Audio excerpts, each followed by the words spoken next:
Rotary member ಈ ಥರ international ಕ್ಲಬ್ಸ್ಗೆ member ಆಗೋದು ಅಂದರೆ ಟೈಮ್ ಪಾಸ್ಗೆ ಆಗ್ತಾರೆ, ಫ್ಯಾನ್ಸಿಗೋಸ್ಕರ ಆಗ್ತಾರೆ ಅಂತ. It is not only time pass, ನಾವೇ ನಮ್ಮ ದುಡ್ಡು ಕೊಟ್ಬಿಟ್ಟು ಮಾಡ್ತಾ ಇರೋದು. ಸೊ ಟೈಮ್ ಪಾಸ್ಗೆ ಆ ಥರ. ಈಗ ನೀವು ಅಪ್ರೂವಲ್ ತಗೊಳ್ಳೋದಕ್ಕೆ ಏನು ತೊಂದರೆ ಆಗಲ್ವಾ? ಪರ್ಸೆಂಟೇಜ್ ಏನೂ ಇಲ್ವಾ? ನಮ್ಮ ರೋಟ್ರಿಯವರು ನಾವು ಒಂದು ಪೈಸನೂ ಯಾವುದಕ್ಕೂ ಕೊಡೋದು ಇಲ್ಲ, ಆಮೇಲೆ ಗೌರ್ಮೆಂಟು ಕೇಳೋದು ಇಲ್ಲ ನಮ್ಮ ಹತ್ರ. So we do not allow any politicians also in our organisation.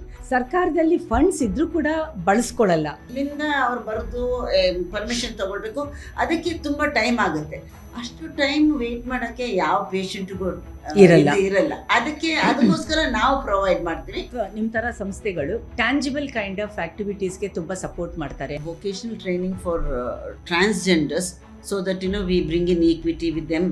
Tailoring units set up ಮಾಡಿಕೊಟ್ವಿ. ಸೊ ಈ ಥರ ಸ್ಕಿಲ್ ಡೆವಲಪ್ಮೆಂಟ್ಗೆ ನಾವು ತುಂಬ ಸಪೋರ್ಟ್ ಮಾಡ್ತಾ ಇದ್ದೀವಿ.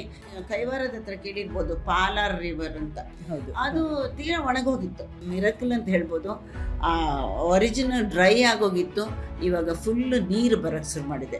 ಹೊಸ ಸಮಸ್ಯೆಗಳು ಬರ್ತಾ ಇದೆ, ಹೊಸ ಚಾಲೆಂಜಸ್ ಬರ್ತಾ ಇದೆ. ಅದನ್ನ ನೀವು ಹೇಗೆ ಅಡ್ರೆಸ್ ಮಾಡ್ತಾ ಇದ್ದೀರಾ? ಸೊಸೈಟಿಗೆ ಸೇವೆ ಸಲ್ಲಿಸೋದು ನಮ್ಮದು ಮೇನ್ ಗುರಿ.